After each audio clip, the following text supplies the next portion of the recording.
Hello सखींनो, Holi म्हटलं की पुरणपोळी ही आलीच. आज इथे मी ही पुरणपोळी सोप्या पद्धतीने कशी करायची ती दाखवणार आहे. त्यासाठी मी इथे ही अर्धा किलो चणा डाळ भिजत घातली आहे. हाताने तोडून बघाल तर ही तुटते आहे. ही मी डाळ 2 तासासाठी भिजत घातली होती. इथे मी ही डाळ अर्धा किलो घेतली आहे. मी ह्या टोपाने ही अर्धा किलो डाळ घेतलेली आहे. आता आपण ही डाळ कुकरला लावून 3 शिट्या घेऊया. तुम्हाला या डाळीपासून जर कटाची आमटी करायची असेल तर ह्याच्यामध्ये जास्तीचं पाणी घाला, नाहीतर डाळ बुडेल इतपत पाणी घालून ही डाळ तुम्ही कुकरला शिजवून घ्या. मी इथे कटाची आमटी बनवणार आहे म्हणून जास्तीचं पाणी घेतलं आहे. आपली ही डाळ कुकरमध्ये 3 शिट्या देऊन व्यवस्थित शिजली आहे. तुम्ही बघू शकता, मी हाताने दाबून पण दाखवते तुम्हाला. आता ही डाळ चाळणीवरती ओतून ह्याच्यातलं पाणी सगळं काढून घेऊया. आपण इथे कटाची आमटी बनवतो आहे, त्यामुळे ह्याच्यातली थोडी डाळ आपण ह्याच टोपामध्ये काढून घेणार आहोत. आपली ही डाळ व्यवस्थित निथळून झालेली आहे. आता आपण ह्याला कढईमध्ये काढून घेऊ.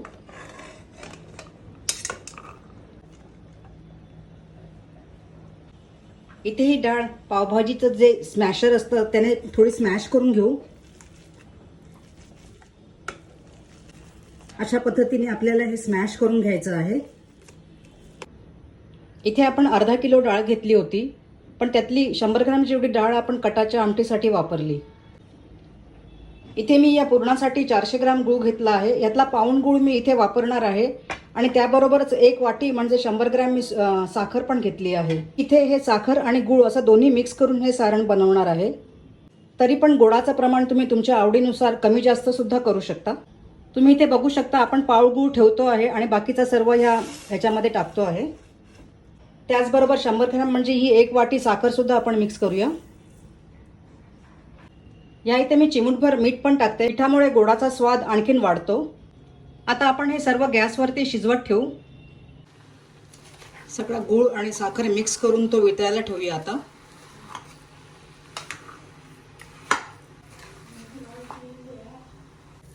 आपलं हे पुरण ऑलमोस्ट घट्ट होत आलेलं आहे.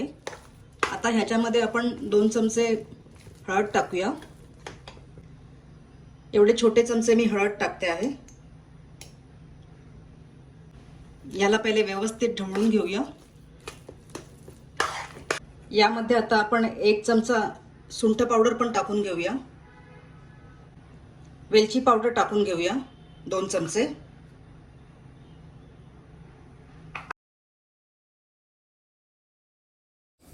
इथे आपण एक छोटा तुकडा जायफळचा सुद्धा किसून टाकत आहे. इथे ही सुंठ पावडर आणि जायफळ टाकायचं कारण आपल्याला ही डाळ पचायला हलकी जावी म्हणून. आपलं हे पुरण व्यवस्थित घट्ट झालं आहे. थंड झाल्यानंतर हे आणखीन घट्ट होणार आहे. गरम असतानाच आता ह्याला आपण वाटून पण घेऊया. आपण आता हे पुरण थोडं थोडं करून ह्या चाळणीत काढून घेऊ आणि स्मॅशरच्या साहाय्याने त्याला बारीक करून घेऊ.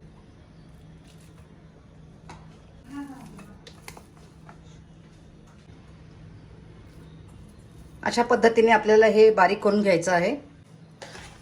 असंच आपण बाकीचं पण बारीक करून घेऊ. आपण बघू शकता, आपलं हे पुरण झालेलं आहे. आपल्याला हे पुरण एवढं घट्ट लागणार आहे. असा गोळा आपला हा झाला पाहिजे. याचा अर्थ असा होतो की आपलं हे पुरण व्यवस्थित झालेलं आहे. इथे आपण 400 ग्रॅम चणा डाळ घेतली होती, त्याच्यासाठी 300 ग्रॅम गूळ घेतला आणि 100 ग्रॅम साखर घेतली. तुम्ही पूर्ण गूळ घेतला तरी चालेल आणि तुमचं गोडाचं प्रमाण कमी जास्त केलात तरी सुद्धा चालेल. आता आपण पीठ मळून घेऊ. इथे आपण अर्धा मैदा आणि अर्धा गव्हाचं पीठ घेऊन हे पीठ मळणार आहोत. यामध्ये चवीनुसार थोडं मीठ घालून घ्यायचं. मी इथे 1 टीस्पून हळद पण टाकत आहे. हळद टाकणं हे टोटली ऑप्शनल आहे. पुरणपोळीला चांगला कलर येतो म्हणून मी इथे ही हळद टाकली आहे. तुम्हाला हे पीठ जेवढं पातळ मळता येईल तेवढं पातळ मळून घ्यायचं आहे. त्यामुळे पिठाला लवचिकपणा येतो. तुम्ही बघू शकता, एवढं पातळ आपल्याला हे पीठ मळून घ्यायचं आहे. यावरती आता थोडंसं तेल टाकून आपल्याला हे असंच 1 तास भिजवून ठेवायचं आहे.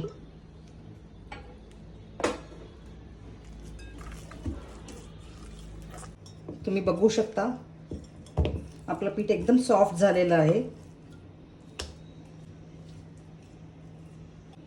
आपण पिठाचे असे इथे आता गोळे करून घेऊ. आपले इथे पिठाचे गोळे करून झालेले आहेत. आता आपण सारणाचे पण गोळे करून घेऊ.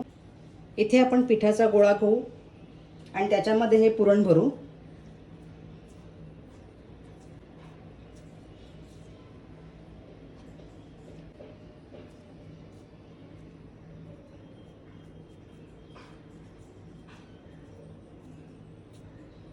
आणि आता हा गोळा पिठावरती व्यवस्थित लाटून घेऊ.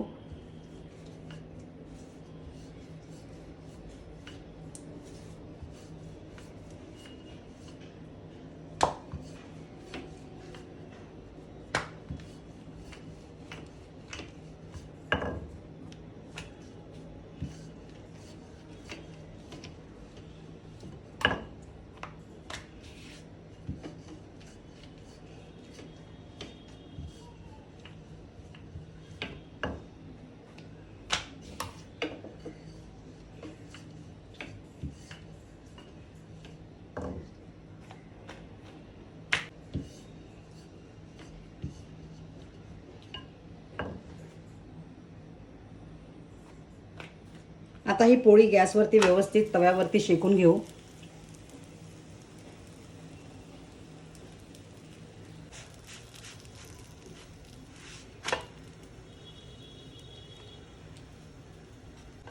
तुम्ही बघू शकता आपली पुरणपोळी व्यवस्थित फुगली आहे.